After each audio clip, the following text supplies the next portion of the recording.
ஏழாம் நிலை. இயேசு இரண்டாம் முறை கீழே விழுகிறார். திவ்ய இயேசுவே, உம்மை ஆராதித்து வணங்கி உமக்கு நன்றி அறிந்த தோத்திரம் செய்கிறோம். அதே நன்றால் உமது பாரமான திருச்சிலுவையாலே இந்த உலகத்தை மீட்டு ரட்சித்தீர்.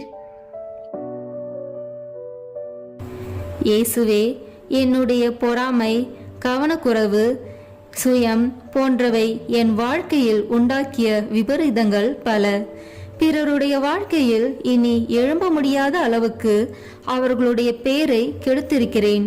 ஒரு வேடிக்கையாக நான் பேசிய சில காரியங்கள் எத்தனையோ பேருடைய உள்ளங்களில் காயத்தை உண்டாக்கி அவர்களது வாழ்க்கையை பெரும் துன்பத்திற்கு தள்ளியிருக்கிறது. பொறாமையினாலே பிறர் பெயரை கெடுத்து அவர்கள் இனி உலகை பார்க்க முடியாத அளவுக்கு